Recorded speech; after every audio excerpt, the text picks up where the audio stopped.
Hi everyone, my name is Sumithra. I'm a lecturer in Applied Health Informatics at King's College London at the Institute of Psychiatry, Psychology and Neuroscience, and I work at the NIHR Maudsley Biomedical Research Centre. So this presentation is about a project myself and a postdoc, Natalia Viani, worked on over a few years on extracting psychosis symptom onset information from electronic health records using natural language processing approaches. Just to give a brief introduction to why we might want to use electronic health records for this kind of research. So electronic health records provide a rich resource for large-scale observational retrospective studies, and particularly for diseases that might be relatively rare in the population.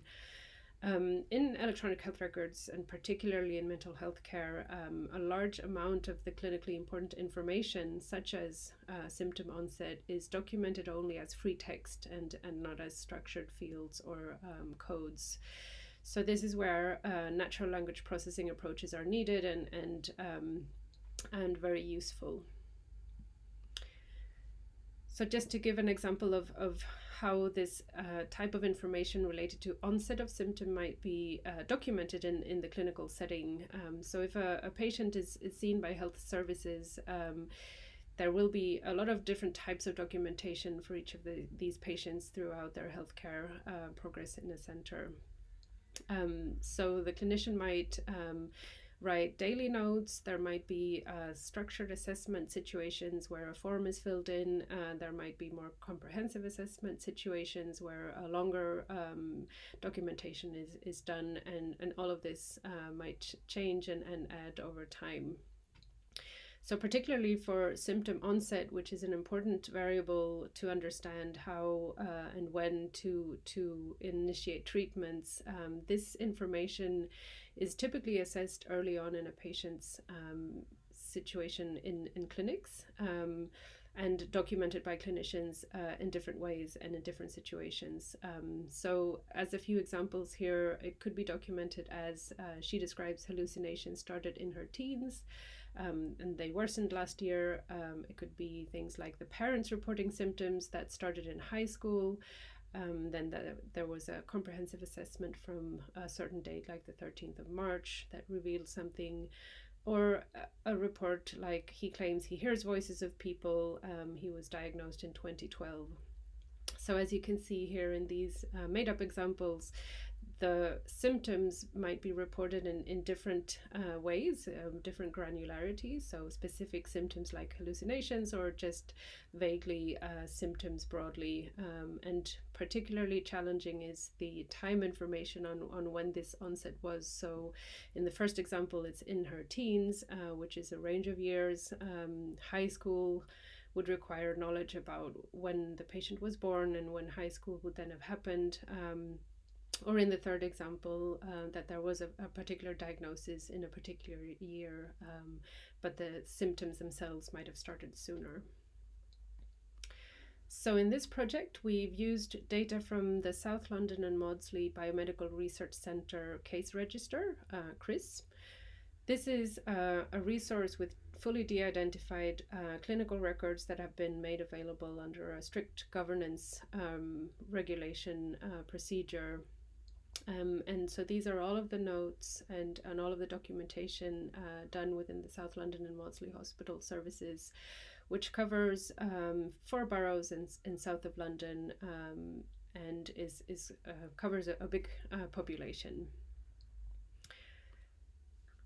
So for this project, we've approached it in 2 different ways, and I'll try to give some brief examples of this. So in the NLP community, there's been a few proposed approaches on how to extract time information from text generally, and also from clinical text. And so there's a model called TimeML, where the idea is that you break down different entities in the text to try to work out time information. So you would want to identify time expressions, and these are also called timexes. You would want to break out the events, so in this case that would be symptoms, and then you would want to assign temporal relations between each of these. And so this model is built so that you try to model this for each of the entities and time expressions in any document. But what we're interested in this case here is actually the onset for a patient, and this is just one onset. So when we have a lot of documents for a patient, we'd need to work out also which of all of these entities would relate to the first symptom onset for this particular patient. So initially we started modeling this to try to develop models to extract time expressions. So these would be the key first elements to extract from notes. And so time expressions would be things like dates and durations, times, frequencies, and other kind of time information that gives you time points in the text.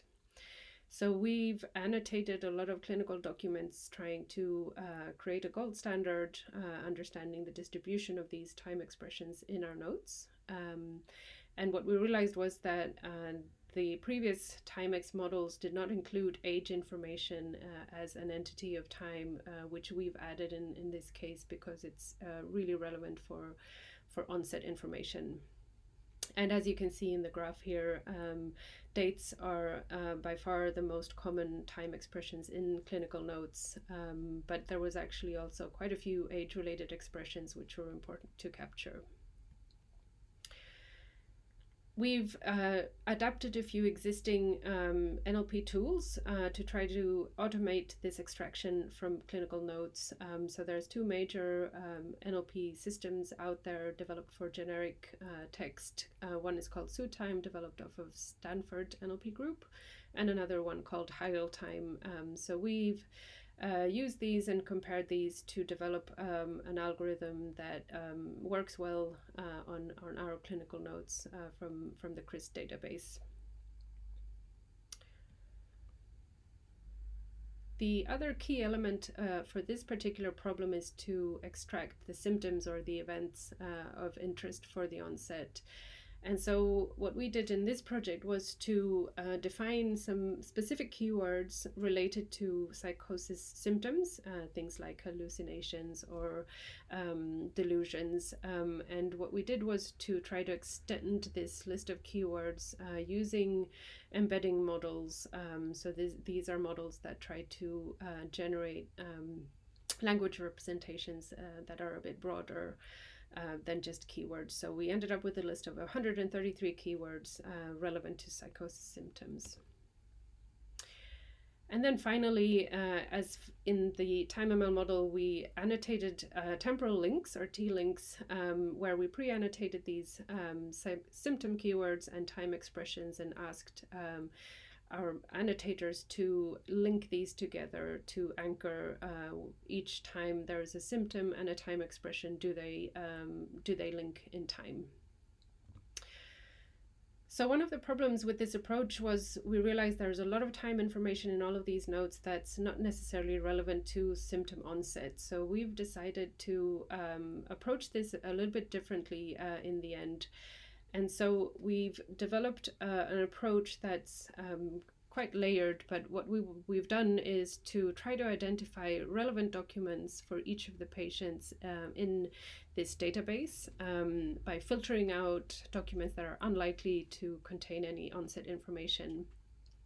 And then we set up an annotation task, instead asking the annotators to mark any paragraphs or sentences that actually revealed when a symptom started, regardless of their keywords or anything else. So as you can see in this figure here, we have two documents for a patient. One of the documents is from May 2017 and the other one is from June 2017.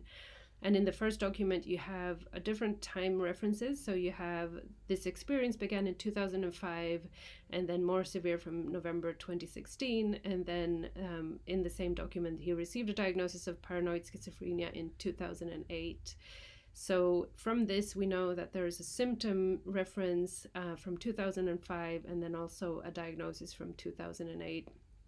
And then in the document from June, we have a report from the brother. We have also an admission from 2011. And then we had another admission to a psychiatric hospital in a range of, in 2007 or 8, again with symptoms. So this gives us an anchor or onset date likely of 2007, and then a diagnosis again in 2011. So as you can see, there's a lot of different information in for each patient throughout the time of this. So our approach is to try to extract the earliest date for which this patient had a symptom, which would be then 2005 in this case. So to approach this algorithmically and with NLP, what we did was to treat this instead as a kind of a ranking problem. So after having extracted all of the data for the relevant patients and annotated these for these relevant paragraphs or sentences, we cast this as a paragraph level classification task instead of a symptom and time ML based model. So we had a number of paragraphs, we extracted time expressions from these paragraphs, developed a classifier to classify each paragraph as relevant or not for onset, and then based on these classifications we produced a ranked list of likely onset dates for each of the patients.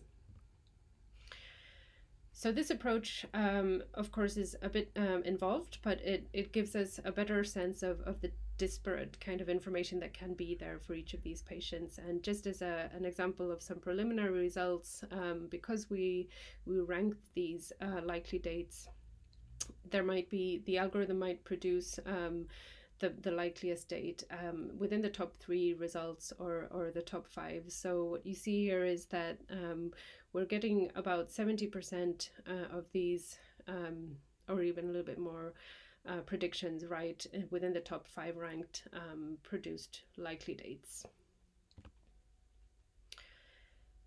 So just to summarize, using EHR data for clinical research and to try to understand complex constructs like symptom onset is really valuable. It's very rich and it's very complex. So one of the key things to remember when working with this kind of data is to understand what kinds of documentation the clinicians actually do within the healthcare services and understand the characteristics of these documents. So for us in this project, we ended up modeling this in a lot of different ways and had a lot of annotation iterations because the existing models didn't really approach this in a way that captured what we needed to do in this project. From an NLP perspective, it was also apparent that a lot of existing models and approaches were very useful, but not perfect for this problem. So it's really worth reconsidering and repurposing existing approaches and challenging existing schemas for new use cases like this one, especially in this case where you're really interested in something related to the patient, but you have a lot of information documented throughout time, and so treating things on a document level might be insufficient in a lot of cases. What's also really important to remember, especially for this particular clinical problem, symptom onset information can be very uncertain even to the patient but also to the clinician, and this is really reflected in the documentation. So there might be cases where you find out there's more information revealed over time about patients, and this is something quite important to capture when using data science approaches. So there's a lot of people to thank for this work. Natalia Viani, who is a postdoc working with me on this, and a lot of clinical colleagues and medical students helping us with adaptation. So thank you very much for all of your input. And thank you all for listening to me and this presentation. Thank you.